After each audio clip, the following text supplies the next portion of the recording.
Patti Krieger was a 65-year-old widow. Warm and caring, all she wanted to do was settle down with her family and spend her life with someone who loved her. But when she was swept off her feet by a newly released convict, the events that follow would haunt her family for years to come. Now, before we go into the story, I'm OriKat and welcome to my channel. I deliver cases to you in the dramatisation format, so if that's something you enjoy, you'll be happy to know we upload once a week. As always, my aim is to give a voice to the victims and remember them as they were. So with that, let us begin.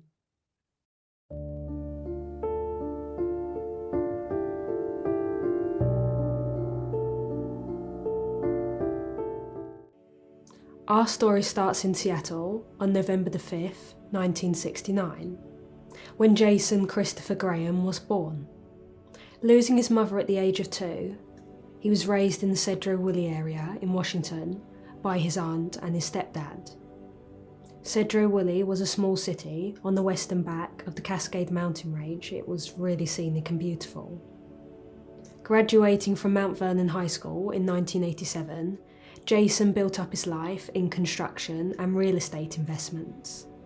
He was taken under the wing of his older brother Pete and followed in his footsteps. Over the course of his life, Jason became very successful, building a lot of wealth and security for himself and his loved ones. On the 30th of June 2000, Jason married his soulmate, Patti Krieger. They got married in Coeur d'Alene, Idaho, and were each other's everything. Coeur d'Alene was a city based around its massive lake and the national park. Offering a lot of water sport and trail activities, it would have been a really happening place to get married. During his life, Jason had overcome many challenging health issues. He was known to be persistent and generous, devoted to Patti as she was to him. And everyone who knew Jason loved him. They knew how hard he worked, but also how he was always willing to offer a helping hand to those who needed it. Unfortunately, Jason passed away on Saturday, the 18th of November 2006, at 37 years old. Those who knew him were devastated, especially Patti, who just felt so sad and alone. She'd lost the person, her person, that she was gonna spend forever with. After Jason's passing, Patti's life took an unexpected turn when an associate of Jason's reached out to her. He introduced himself as Larry Pressley. Now, Pressley was a fair bit younger than Patti and had been newly released from prison. And as he told it, whilst he was incarcerated, he heard of Jason's passing. And he just knew that when he got out, he had to be there for Patti. He told her that Jason had asked him to take care of her in the event of his death. It's worth noting at this point that at the time of his death, Jason's obituary was available for everyone to read, and on it noted how he was a really successful real estate investor. In fact, between them, Jason and Patti had a lot of assets. They had many luxury cars and multiple rental properties. Not to mention, Patti had been working at her usual workplace for over 30 years and had been planning to retire soon. It is likely Larry read up on all of this before approaching Patti. Patti and Larry had their first date at her church, and he showed up showering her in all this love and affection and charm, and he was just really someone who kind of soothed the ache for Patti after Jason had gone. Not to mention, Larry wasn't bad looking, and Patti was just someone who saw the good in everyone. She didn't really hold his prior conviction against him because she believed everyone deserved a second chance. And this kind of new exciting relationship period lasted for a few weeks, and during this time he kept up his enamouring personality and just showed her this willingness for companionship which Patti had been desperately looking for. At the height of their passion for each other, Patti brought a Harley-Davidson motorcycle and even let Larry ride it around as if it was his own. As time went on, Patti soon found that this charismatic side of Larry may very well be an act. As she got to know him deeper, he he started to become more aggressive, oppressive, and just generally an unpleasant person to be around. There was even a time when Patti told her co-workers of Larry's short temper.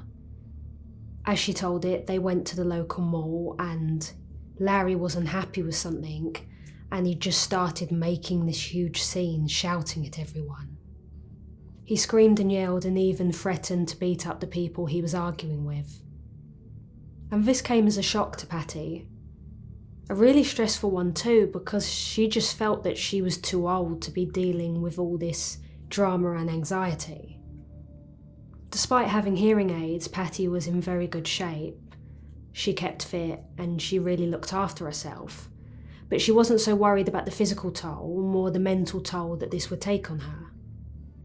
She was meant to be looking forward to retiring and enjoying life, not looking after an emotionally unstable man. Despite all this, because Patti was still the kind-hearted person she was still willing to help Larry out with everything, and it didn't take long for Larry to start taking advantage of this. He soon expected that her aid not only stretched to him, but also all his friends as well. So without her permission, Patti just woke up one morning, and when she looked outside she saw all these travel trailers on her property. Just these random people traipsing in and out of her house like it was some sort of hostel. And it didn't take her long to realise that these were the friends Larry had just gone ahead and moved in. So Patti's home, a safe space, became this awful environment. I mean, she'd always prided herself on keeping it clean and well kept, and now these strangers were just coming in and ruining it all. And seeing all these people with no regard for anything she owned was just incredibly traumatising for her. And then came this one day where Patti was just so fed up of all the mess and dirt around her. And when she started observing all these people in her property closer, she realised that a lot of them kept coming in and out of this shed-like structure she had at the back of her property. It wasn't really something she had gone in very much, even when Jason was alive. So Patti went to investigate, and it didn't take her long to find this fake wall in the inside, and behind this fake wall was lines of stacked marijuana. Incensed, Patti confronted Larry about this, and he just blew her off. He was very non-committal and told her he would get rid of the drugs, and Patti had no choice but to believe him. Not much time after this, Patti started divulging more and more information to her co-workers. I mean, she'd known them for 30 years, so in some ways she found them easier to talk to than her family, and she just found this whole thing so unbelievable. She told her co-workers that alongside Larry's unfounded aggression, he just wasn't affectionate to her at all. And when she brought these affection issues up with him, he just snapped at her and gave her the excuse that he was impotent and that so he just couldn't partake in anything sexual with her. But shortly after that, Patti found that he was not impotent. He was having sex with other women on the side whilst going out with her. And after that revelation, Patti just felt so alone and desolate. She was aware that she was being used, yet the situation was just too big for her. She didn't know how to get out of it. Larry had just come in and infected her whole life. Her co-workers and friends pleaded with Patti to get rid of Larry, that he was no good for her and that it would end badly. But Patti didn't want to hear any of it. She closed herself off from their advice and just became so much more withdrawn. And this was so unlike her usual happy self. As she miserably persisted with Larry, the time came when, searching through the saddlebags of his motorcycle, she found a gun. But this time, when she again confronted Larry with something she had an issue with, she found it was the first time that he had really made her feel scared in his presence. Again, like the drugs, he fobbed her off and told her he was going to get rid of it.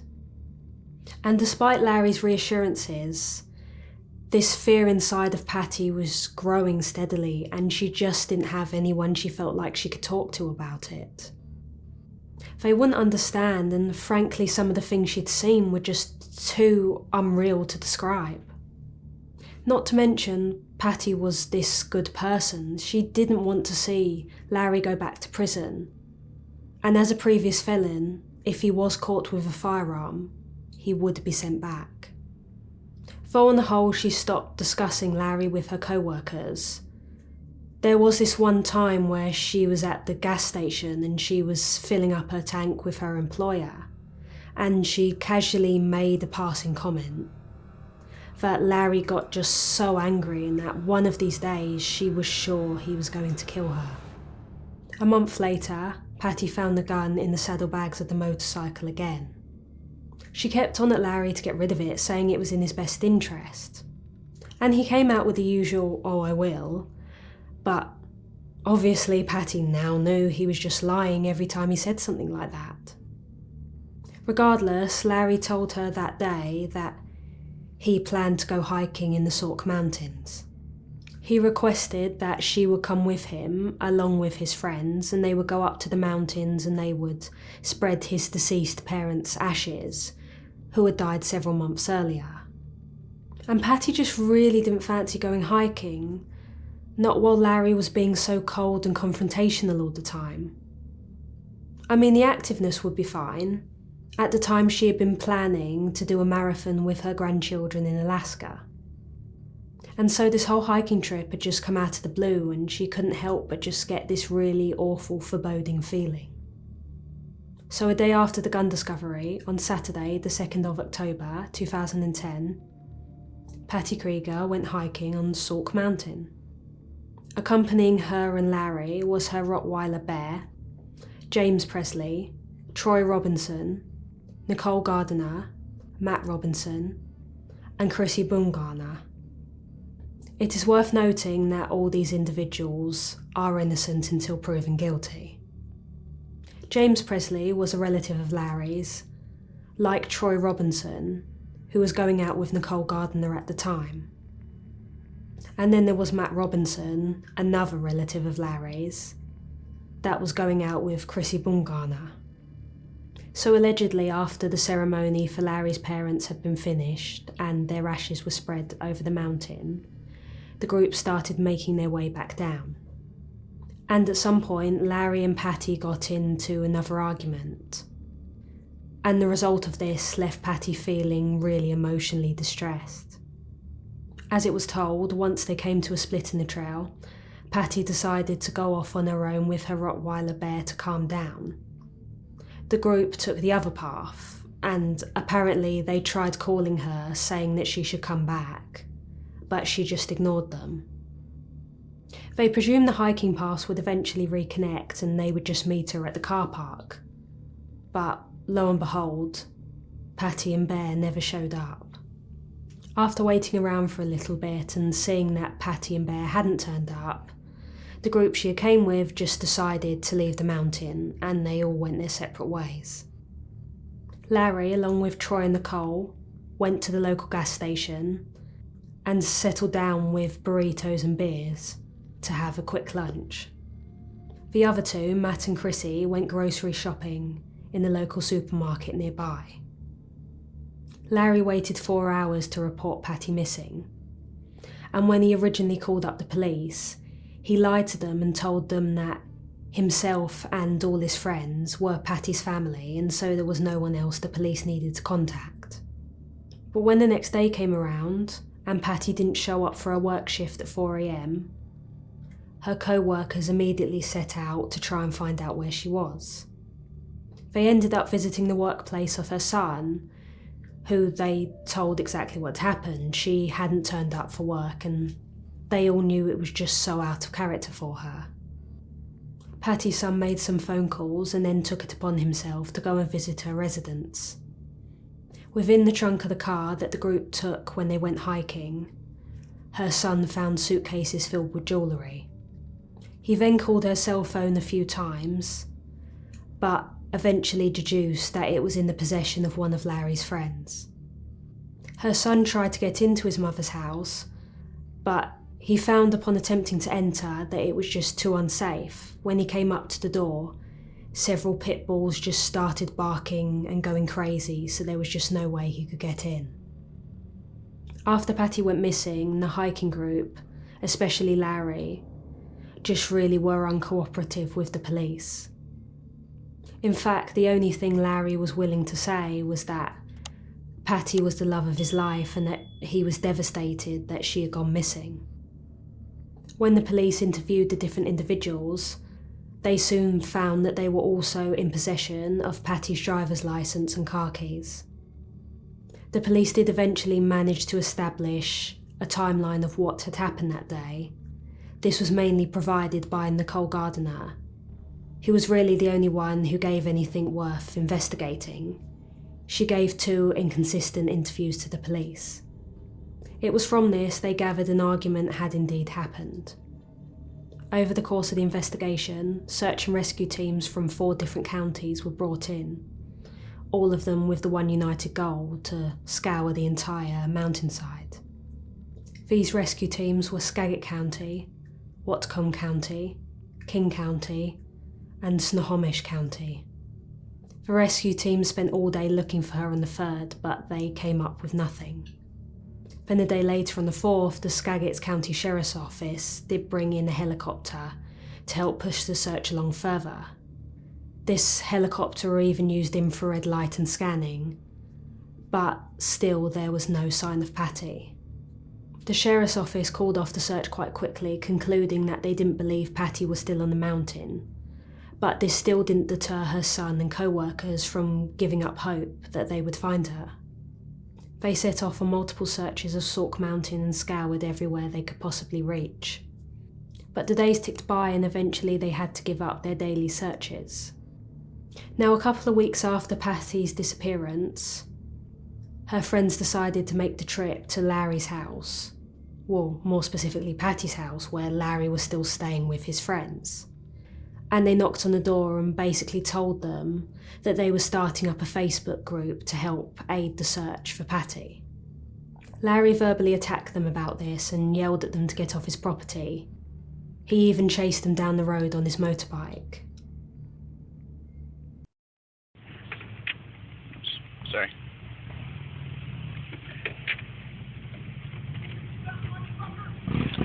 No, hey!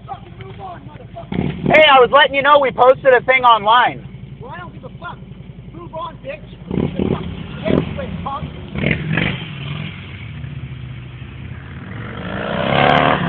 I ain't fucking shit either, buddy. Hey! Fuck with me this guy. That's wrong. Yeah, you know. Larry and his friends claimed they were helping to look for Patti. But from an outsider's perspective, all it seemed like they were doing was driving around in her luxury cars and not much else. The same day Larry chewed out her co-workers was the same day he and his friends left Patti's residence. In response, Patti's family got a court order which allowed them to access the house. Inside, they found it to be trashed. There were beer cans all over the floor everywhere, and it just looked like there had been parties taking place, instead of any organised search efforts going on. Titles to the cars were laid out on the counter. Her safe had been absolutely rifled through, and her safe deposit box had been emptied. Basically, her family was left with a massive mess to clean up and no answers. Together, her family and friends moved Patti's belongings and her vehicles to a safe place, one of her relatives' houses. Unfortunately, during the night, the vehicles were shot to bits by a drive-by shooting, in which her family believed it was retaliation for moving the vehicles in the first place. 26 days later, on the 29th of October 2010, nearly a month after Patti had gone missing, her Rottweiler bear was found wandering around mile marker 4 on Sauk Mountain. This really renewed interest in the case, especially from the media's perspective. But it did make those close to Patti wonder, had Bear been surviving in the mountains for a whole month, or had he been placed there recently? He seemed healthy enough when he was returned to Larry, there was no injuries and he wasn't starving. After this, Patti's son, her friends and her co-workers still continued searching for her and following tips they received on her whereabouts. Sauk Mountain was searched road by road, whether that was on foot, in helicopters, on quads, or in their personal vehicles. Still, this tireless persistence came up with absolutely nothing. Her family did manage to find out, though, that during the time Patti had been with Larry, they found out about one of the women that he had been sleeping with on the side, and she was called Megan Heaton. Not too long after Patti's disappearance, Larry and Megan moved in together. They resided in the Cedro Woolley area on Railroad Avenue. The two of them dated as if Patti had never existed, even though her family were putting their drug activities online. Both had lengthy criminal records, and Larry didn't waste any time getting Megan pregnant. Unfortunately, she lost the baby and they split up soon after.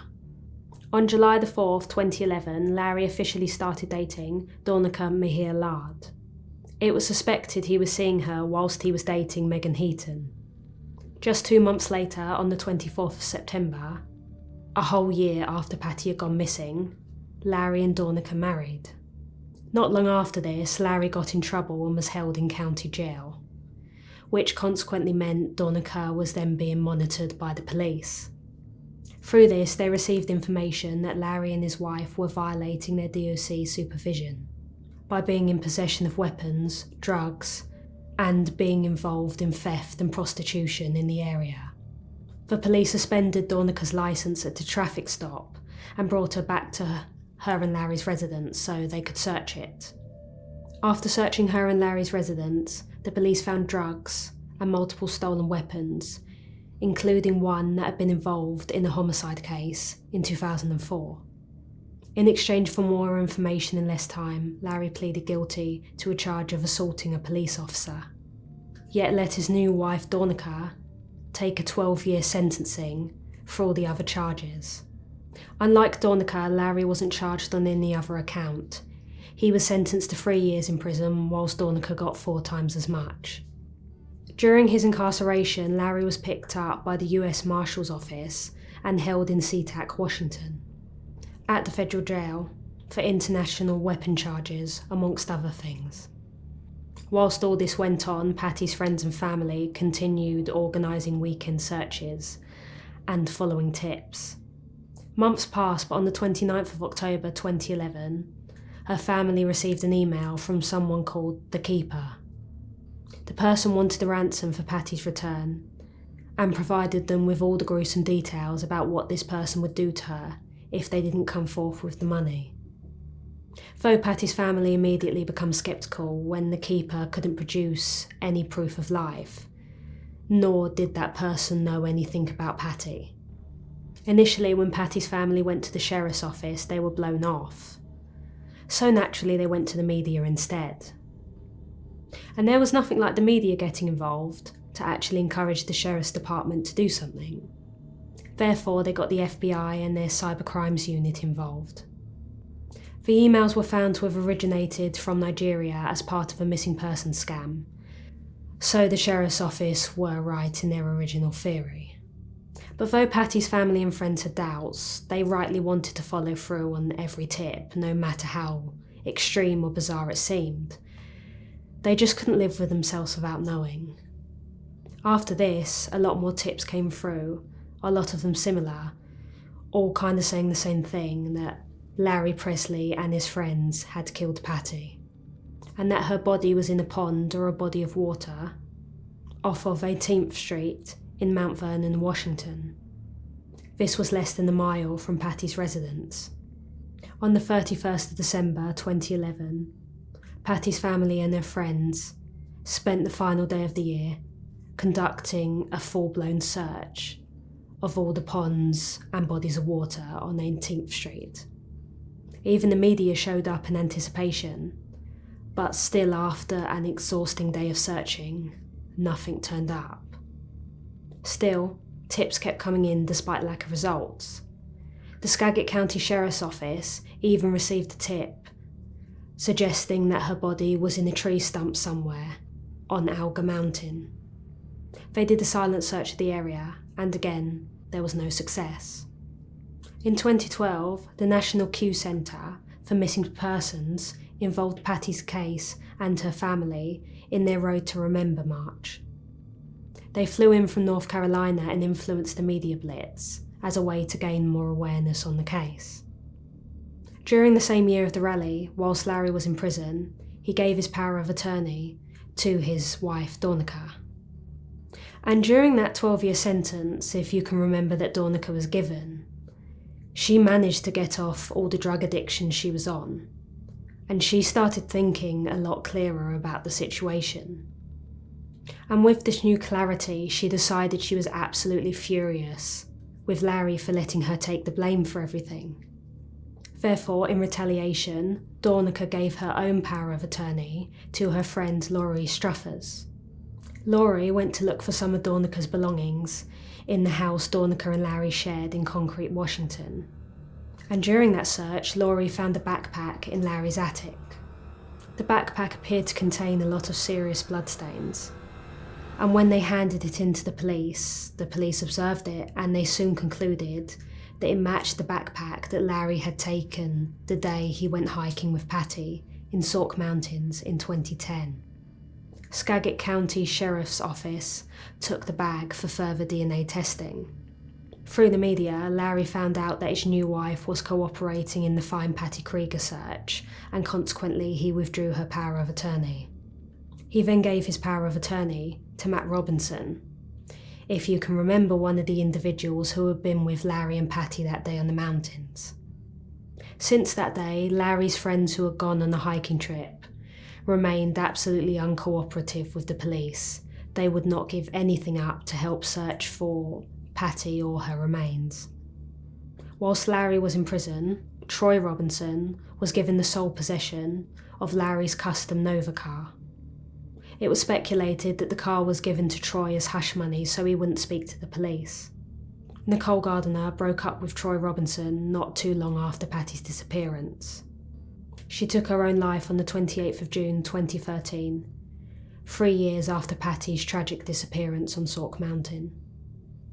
Matt Robinson currently lives in Larry's house rent-free with his girlfriend, though it is unknown whether this is still Chrissy Baumgartner. It is unclear what James Pressley is up to. Even with all the evidence the Skagit County Sheriff's Office have, they are not willing to say that Patti's case is anything more than a missing persons case. You'd think it'd be straightforward, considering the last person who was seen with Patti alive was charged on multiple felonies, but clearly the Sheriff's Office disagreed.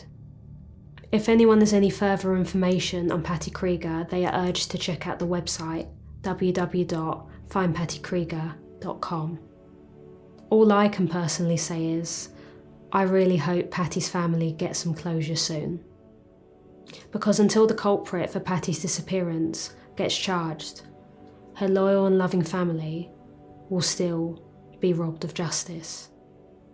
Comment down below if you believe Patti was just lost to the elements in Sauk Mountain, or if she was the victim of a serious crime. Thank you for watching today's video.